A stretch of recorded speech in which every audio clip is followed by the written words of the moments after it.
அன்பான சிறகுகள் நேயர்களுக்கு வணக்கம். சமீபத்தில் திருச்செந்தூரில் திருமுருகப்பெருமானுக்கு நிகழ்ந்த திருக்குடமுழுக்கு நன்னீராட்டு விழாவை கண்டு மகிழ்ந்திருக்கக்கூடிய இந்த நேரத்தில் திருச்செந்தூர் என்பதன் பெயர் காரணத்தை நாம் அறிவோம்.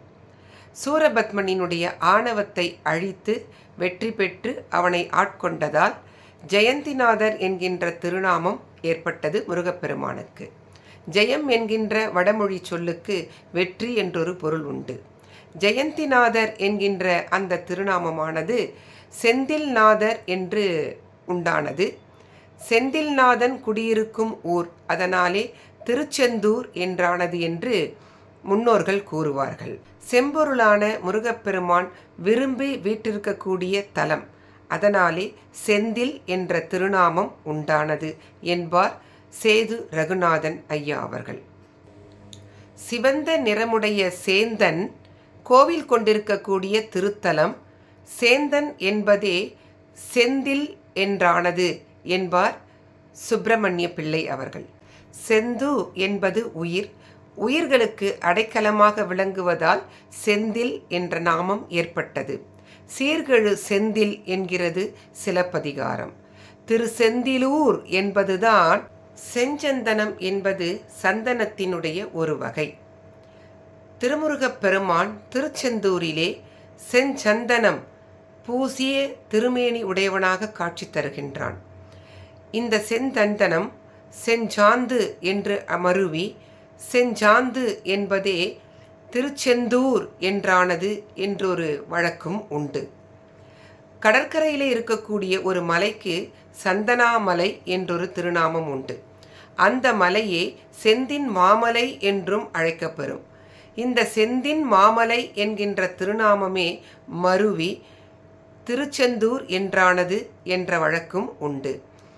மருதமும் குறிஞ்சியும் இணைந்து மயங்கிய ஊர் இந்த திருச்செந்தூர் என்பதாகும்.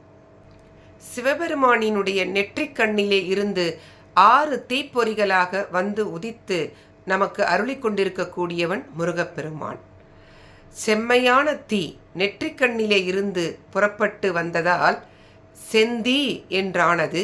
செந்தி என்பதே செந்தி என்று மருவி செந்தில் என்கின்ற திருநாமம் உண்டானது.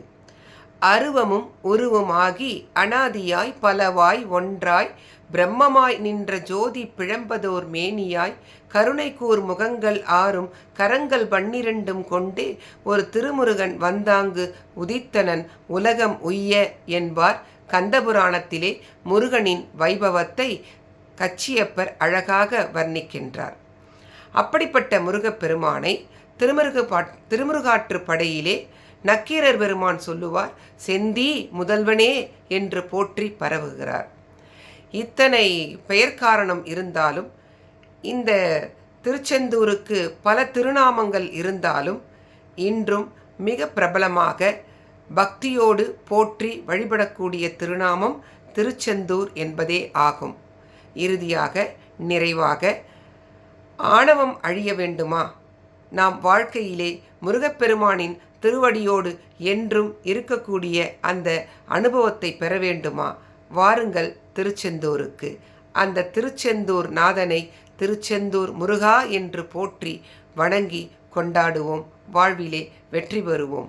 வாருங்கள், வாழ்ந்து காட்டுவோம். நன்றி நேயர்களே.